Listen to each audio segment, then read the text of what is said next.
It's the most wonderful time of the year. You know, ranking season. The parks are closing down, there's a chill in the air, but there never has been a better time to sit down in a warm blanket with a mug of hot cocoa and yell at strangers on the internet for having different opinions than yours. This wasn't my most productive season credits-wise, but I still got a fair share of shiny new coasters and old school classics to add to my repertoire. But where do they fall in my top coaster rankings, and how have last year's rankings changed? Who are the big winners and the big losers of 2023? Let's find out.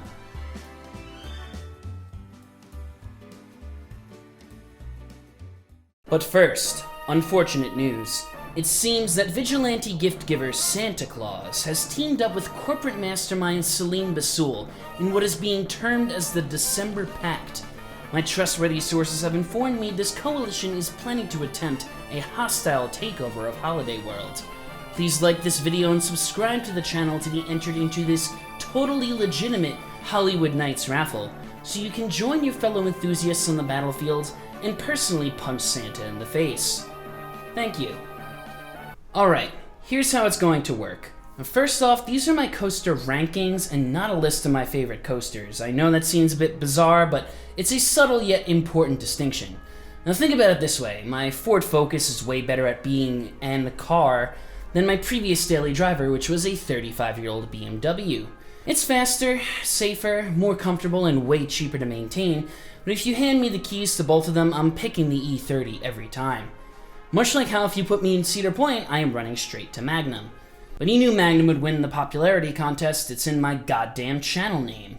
As with last year, every coaster will be listed with their ranking and rating. If it's a new credit, the text will be in green. If it's an old credit, it'll provide last year's ranking and show how the ranking has changed either up or down. Simple enough, right? Let's go. Hey, it's me from Post. After editing this entire video, I realized that I neglected to describe what I look for in a roller coaster. Although I try to make my rankings somewhat objective, everyone's idea of what makes a good ride is naturally a bit different. So I constructed a very scientifically accurate coaster compass to show you where I fall. On one axis we have force versus float, and on the other we have theming versus ride experience. Where do you fall? Let me know in the comments. That's good engagement, right? Me? I like 'em extreme, baby. Roller coasters offer us human beings a unique combination of forces that nothing else on this planet can offer, besides maybe like a fighter jet or a race car. So bring me those forces, goddammit, whether it be airtime, positives, laterals, whatever. A truly elite ride should bring the intensity and really fling you around. Floaty or more relaxed coasters can be great, but they don't make the impact on their riders that more intense rides do. And as for theming versus ride experience, I will never complain about good theming, but on a roller coaster they will almost always take a back seat to the ride itself. If I want good theming, I'll look for a dark ride that's better suited to good theming anyway. And one other wild card for me, I tend to prefer ride experiences that are unique. In my mind at least, a great coaster that is unlike anything else will always be looked upon more favorably than a great coaster you can find at like any other park. With that in mind, on to the show. Batwing has just enough to hold on to a coveted spot in my top 25, edging out fallen rivals like Steel Force and the Great Bear. And while it was close, don't worry, Batwing definitely deserves to be here. It's hard to compete with the big boys with its pedestrian layout and this little height to work with, but Batwing is still the deranged cousin who snuck a blunt into B&M's Christmas party, and I wouldn't have it any other way. The backwards vertical loop is still amazing, and those inline twists are wild. I do wish Vekoma made more of these with custom layouts, like if Tatsu was a Flying Dutchman, I legitimately think it would be a better ride. Now I've been on my fair share of great GCIs, octogenarian classics, and ace landmarks filleted by elderly white men with fanny packs. And there are a lot of Woodies I really like, but few that I adore. Boulder Dash? Great ride, scenic masterpiece, but the scenery is more impactful in the ride experience itself. Great GCIs like Thunderhead or Mystic Timbers? Hectic and fun, but a bit weak and flighty for my taste. And Phoenix? Take away the novelty of the buzz bars and you're left with a 60-year-old wooden coaster that's mid. That's right. Fight me. Alright, maybe I'm being a little bit melodramatic, but Ghost Rider puts itself above the other trad woodies with one little party trick. It's actually very forceful. And it feels like Ghost Rider just ratchets everything up a notch compared with most other woodies not named Del Toro. And I was left pretty disappointed by the famed drop off the mid-course, but beyond that, the airtime throughout is pretty solid. The airtime isn't the main draw to Ghost Rider for me, it's the laterals. They're crazy.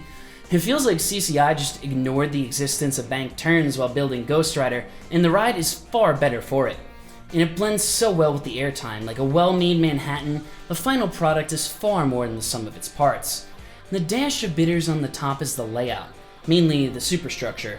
Once you drop off that non-existent mid-course and sail into the second half, you're basically trapped on all sides by walls of wood, and that elevates Ghost Rider's already god-tier pacing even further.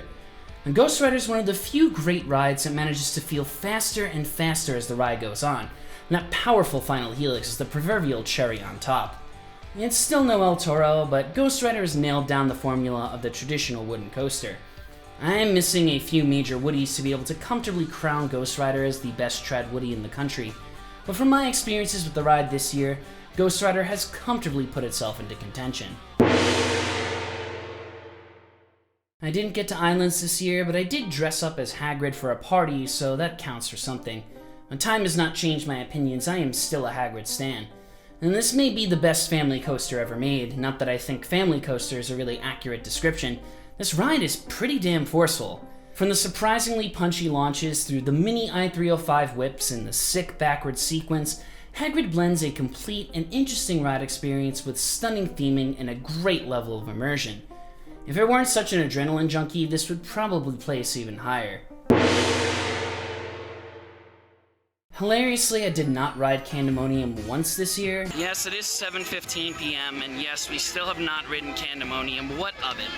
You know, maybe I'll get it before the year ends. I'm literally going to Hershey Park tomorrow. But whatever.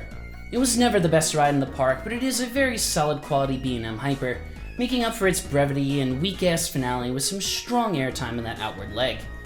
You know what you're getting here. Folks, it's time for me to admit something. I was wrong about Tatsu. Hot take alert. Oh yes, the Flying Dutchman is better than Tatsu, and I will die on that hill. You really think someone would do that? Just go on the internet and tell lies? It's better than Batwing, okay? The forces are on another level on both ends of the train, and in the front or back, the forces actually cast the checks that the disorienting and absolutely stunning scenic layout dole out. Love me a good pretzel loop. On 3 separate occasions over 3 separate years, I trekked across the country to Magic Mountain and tried my hand to get a Twisted Colossus duel, and I failed. Every time. Why can't I get a duel? Childish whining aside, it's honestly pretty embarrassing for the main conceit of the ride to be basically non-functional. Without it, we are forced to evaluate Twisted Colossus on its ride experience alone, and it leaves us with 2 short, small, but solid arm Season 1 package. Outside of those stellar first drops, so good you get it twice. It feels like every element on Twisted Colossus is just a little bit too compact, a little bit too short for its own good. But yeah, ejector airtime, frenetic pacing, a couple of inversions peppered in, you know the drill. I can't lie though, at the end of each half I always end up whining just a little bit more. Orion served to confirm all of my B&M stereotypes before Fury came in and blew them away a few weeks later. And still, Orion has some great moments. The speed hill is an obvious standout, as is that banked snap into the final drop before the brake run, really good in the back row wing seat. But these are shining stars peppered in a dull night sky of forceless turnarounds and helixes, and a first drop that just feels like Nitro's extended to 300 feet. Which, don't get me wrong, is great. The sense of speed is incredible, it's smooth, re-rideable, and I never felt like it was too short. But come on, Orion, you had 20 years to beat Millie. You could have done a little bit better. Or you could have at least made a ride better than the other B&M in your own park. Now, I know Candy is only 4 spots back, but there is a huge gulf of difference between the two. And DBack is my first 9 out of 10, the first ride that enters the territory of the truly elite. And I will state with conviction, having not ridden all of them yet, that this is the best B&M hyper in the country. Why is that then? Well, it is one of only 4 B&M hypers that have these special vaunted long boy trains. And these trains give DBack the one thing a B&M hyper is always missing: whip. The first drop goes from a fun and floaty descent into a chaotic masterpiece. You are flying out of your seat before you even crest the top of the lift hill on the back. Now it helps that DBack also has an awesome setting, good pacing, and some seriously strong whippy airtime, especially for a B&M. Yeah, there are trims and I'm not happy about it, but DBack comes out on the other side looking a lot stronger than Intimidator does. And in the theatrics of a splashdown finale, and you have the only B&M hyper I genuinely lust after. Well, that and Shambhala. With each passing year, Twisted Timbers inches further and further away from Twisted Colossus. Now obviously it doesn't need to rely on a non-functioning gimmick to provide a holistic ride experience, but even besides that, Twisted Timbers is just well structured. It feels complete. I still don't like the painful Outer Bank hill under the structure, and as I ride more RMCs, I'm starting to feel its lack of height more. The whole ride is an airtime machine, with a sick barrel roll down drop and that awesome triple camelback sequence that is the easy highlight of the ride. It's chaotic, fun, and it doesn't overstay its welcome.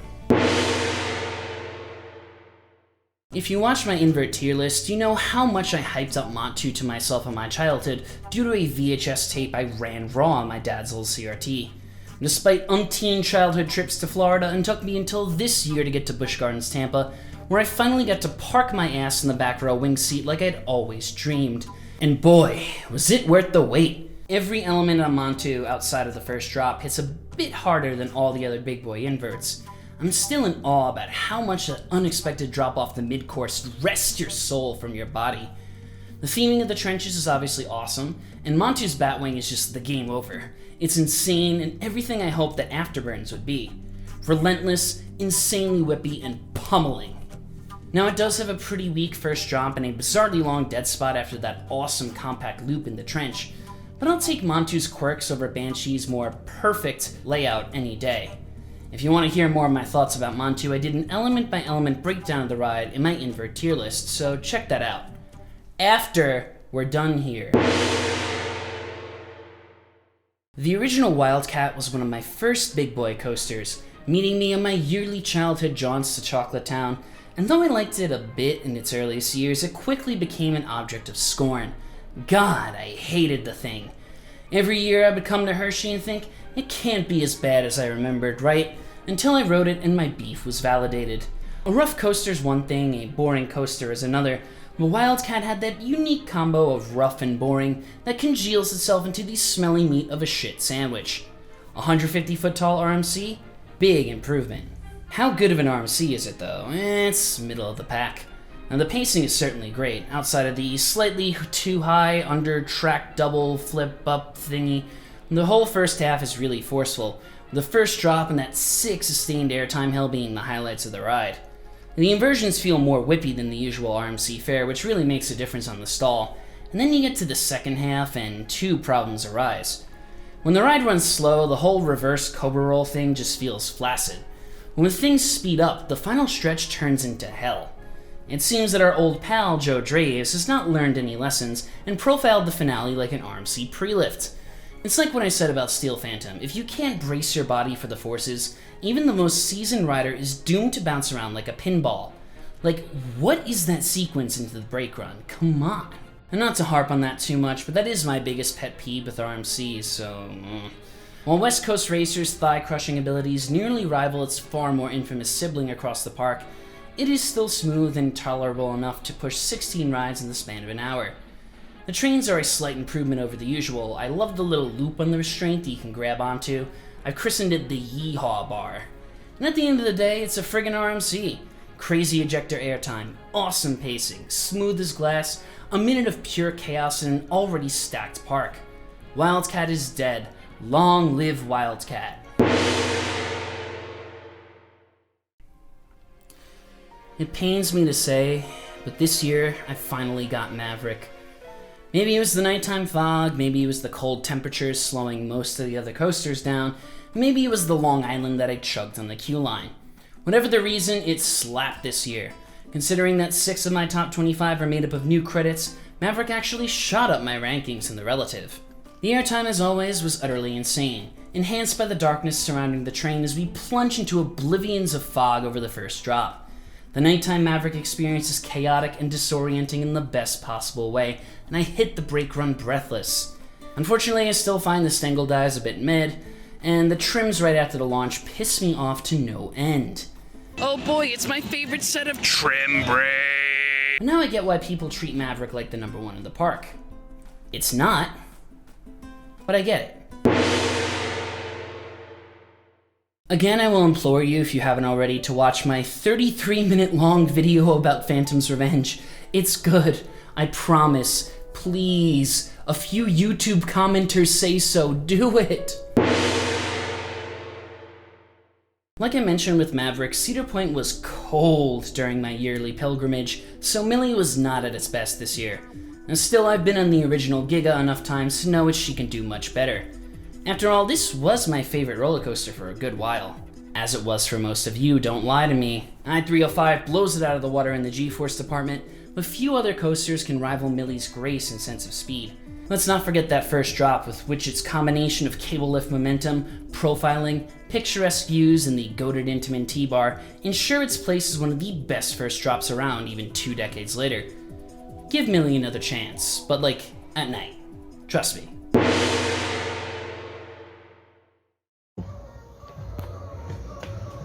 Let me in! I will never forgive you, Salim. I'll come back soon, as soon as you open Viper again! Time now for the top 10.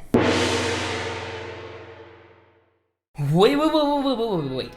Before you whip out your pitchforks and ask for my head, I got exactly one ride on Iron Gwazi early in the morning. It was at least in the back row, but a combination of Gwazi's terrible dispatches, a crowded Saturday, breakdowns, and midday rain ensured that we weren't going to get on again. Oh well. I can't help but feel a bit gipped, but even my cold morning ride was enough to leave me impressed. What didn't impress me, though, was when the train reached the top of the lift hill and slowed to an absolute crawl. It turned what should have been one of the best first drops in the industry to one that is comfortably cleared by drops half its size. Once you get going, though, Iron Gwazi runs like a coked-out maniac. Gwazi is here for a good time, not a long time, and I like that. Every second of the layout is furious, strong pops of airtime abound, and the death roll is wild. It's probably my second favorite moment on the ride, behind the awesome sideways overbank, which is the one element that matches its power with sweet sustain. I really like the idea of Iron Gwazi, and I feel like it can shoot up much higher in my rankings if I rode it in more ideal conditions. It feels a lot different compared to other RMCs. Like if Steve feels like a hybrid Hyper, Iron Gwazi feels almost like a hybrid Giga. And I like that, because it gives the ride its own character. I didn't get to Dollywood this year, but I just want to say that I am truly and legitimately bummed that Lightning Rod will be losing its signature launch this winter. The electricity of Lightning Rod, at least in my mind, came from its uniqueness. It felt special, unlike any other RMC, with its crazy terrain layout, unique pacing, and of course, the world's first wooden coaster launch. May it rest in peace. At the end of the day, though, we'll still be having some form of Lightning Rod for decades to come, and that's something to celebrate. Hey, you know that El Toro video I made, the other elegy video? Go watch that one too, please. I didn't get down to Universal this year either, and I probably won't next year. I spent a lot of time in my childhood years in Orlando. Maverick stare is one of Stanley Kubrick's most recognizable directorial techniques, a method of shot composition where a character stares at the camera with a forward tilt, to convey to the audience that the character... And I'd rather spend my limited free time and financial resources heading up new parks. That doesn't mean that Velocicoaster isn't stellar, though. It does everything really well, but it's just missing that little bit of crazy that separates the great coasters from my top 5. And that said, this is probably the most well-rounded coaster I've ever experienced. Airtime? Check. From quick pops in the first half to nice, sustained ejector off that top hat. Just ignore the trims. Pacing? The Raptor paddock is claustrophobic, and you fly through that second half. Inversions? The Mosasaurus roll, need I say more? Great theming, too, of course. We oft hear the phrase, jack of all trades, master of none. Let's not forget the conclusion to that. oftentimes better than a master of one. And that's what drives Velocicoaster all the way up to lucky number 7. I'm sorry, Kingda Cup, please forgive. Ooh, out of the top 5, so close. Sorry, Skyrush, but even after many marathons on West Coast racers, at least you can rest easy knowing you're still the king of Hershey Park. Every year, though, I have just a little bit more of a bone to pick with this coaster. It's just so unbalanced. There are a number of spots in the second half where the frenetic pacing just kinda dies. The Stangle dives still disappoint me too. I expect more lateral whip, especially on a winged coaster. The reason it's still up here at number 6 is because the first drop and airtime hills are so wild, so batshit insane, so borderline illegal with their power that it is honestly erotic. Wildcat's Revenge is by far the more consistent ride, and Skyrush in contrast has like 3 or 4 good moments. But those moments are so good that every time I hit up Hershey, I am beelining straight to Comet Hollow to feel my thighs dislocate from the rest of my body halfway down that first drop. Nothing else feels like it. Mwah. And now we've made it to the top 5, and it's a B&M, oh my god. Next to Skyrush and the other picks in my top 5, Fury seems utterly tame. But still, Fury feels like what happens if B&M finally decided to put their hair down and party with the rest of the degenerates. Sure, he's not going to rip lines off the bathroom sink with Intamin. He does have a reputation to keep up at the university, of course. But just for tonight, he'll throw back some shots with you. I'm honestly still baffled why Fury's first drop feels so much better than Orion's. It nearly teeters on the edge of ejector as you drop for what feels like an eternity. And then you just rip through the rest of that layout, with G-forces, whips, and pacing that other B&Ms can only dream of. The final few airtime hills, too, offer the ultimate novelty. Ejector airtime with B&M clamshells. And that said, I'm not letting Walter and Claude get away with that baffling dead section after the hive dive, leading into the patented set of buzzkill trim brakes. At the end of the day, like, it's still a B&M. Just because Steely Dan did some drugs back in the day doesn't mean they can hang with Motley Crue. And that's fine, but excuse me while I put on Shout at the Devil real quick. Go ahead, say it. I know. I'm a shill. Thomas, didn't you say you were objectively ranking your rides, not picking favorites? Are you really gonna tell me with a straight face that you think Magnum is better than Velocicoaster and Fury? Well, well, my fictitious literary device, you are right. But something happened this year that changed everything. I rode Magnum trimless.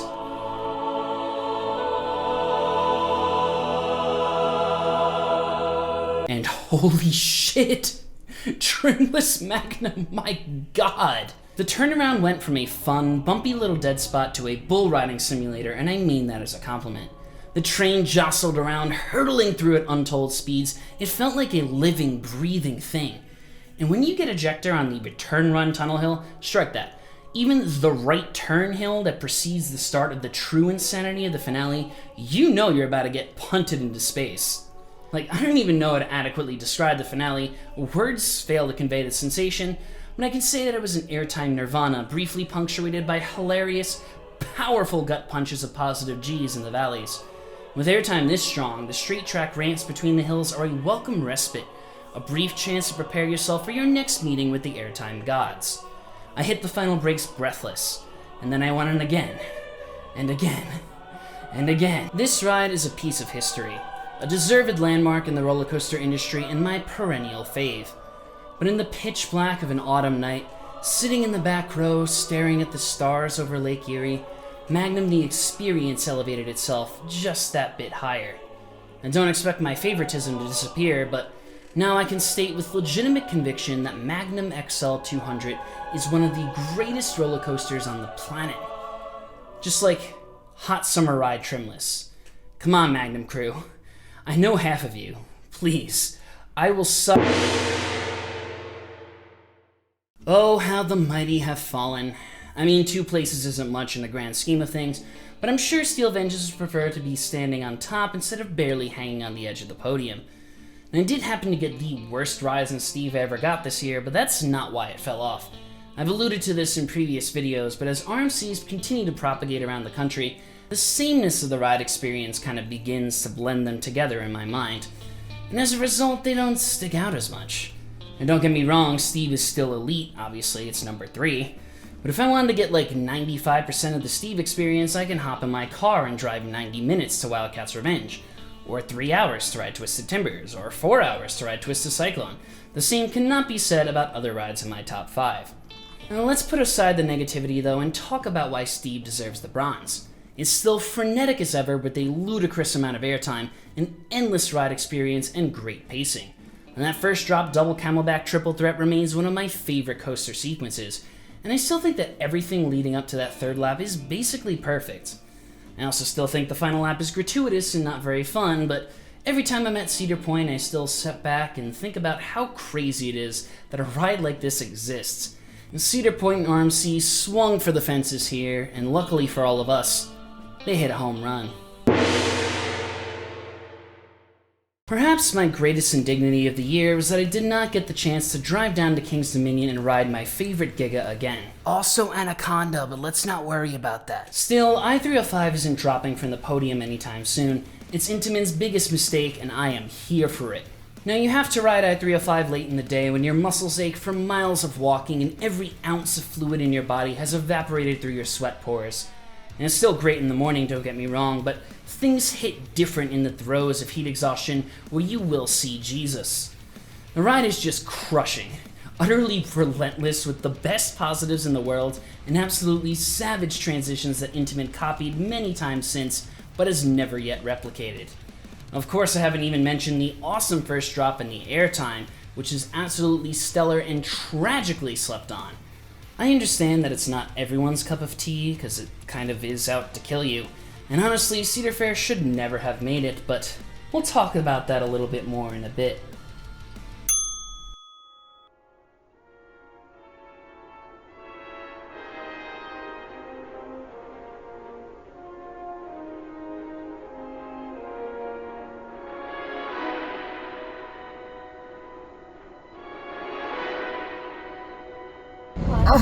Oh, Daddy, it's X2. Oh.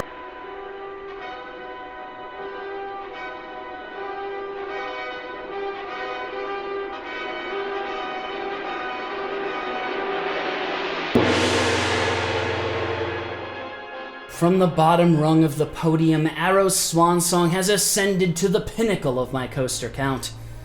I mean, it's not that much of a surprise, it did manage to land 3rd place last year, but with every ride of X2 I grow to appreciate this monster just more and more and more. And my most recent set of rides left so much of an impression on me that I've decided to christen it the best coaster I've ever ridden. So what happened? It's simple, really. X2 got head pads. And I can't believe I'm saying this, but this stupid piece of foam solved literally every problem I had with X2's roughness. Before, the ending would turn your head into a pinball, and you had to yank your neck forward in a very specific spot to avoid getting a concussion. Not so more anymore, though. Just rest your head on the cozy pad and enjoy the chaos pain-free.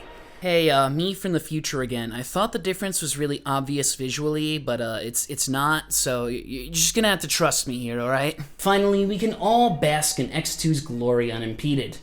The back row night rides I got this year were a spiritual experience. It added even more to the legendary gut punch of that batshit crazy first drop, and flipping around in the darkness is obviously extremely disorienting. I still think the positive G's in X2 are criminally underrated. The bottom of the first Raven turn, especially in the front, feels like a B&M pretzel loop in a good way. It's still a bit bouncy, not that that bothers me really. The turnaround's still a bit of a dead spot, and the ride feels pretty short. Honestly, I don't know if the human body could take much more of an experience like this at a time. So why is it number 1? The thing that sealed the deal for me was when I was heading home, reflecting on the trip while staring at the rolling Hollywood hills through my plane window, and I thought to myself, damn, there's absolutely nothing like this. And there isn't, in the entire Western Hemisphere. Not only is X2 extremely fun, not only is it an amazing ride in its own merits, but it is also a truly singular experience.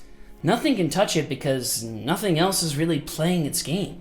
While the other coaster manufacturers are racing around each other, X2 is already at the finish line in a giant rocket-propelled hamster ball. And I know the sheer chaos of X2 may be a little bit much for a lot of people, and I can absolutely understand that. But to me, with its power, intensity, and its novelty, X2 stands alone as the greatest roller coaster around.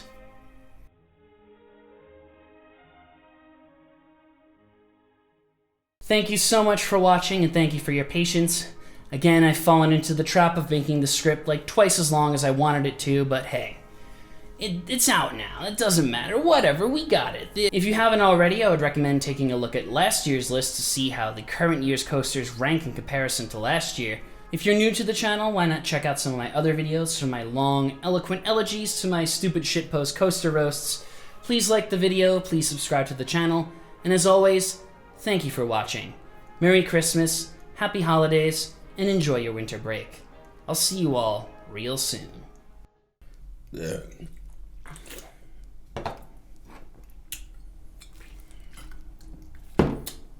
Love mixing my uppers and my downers.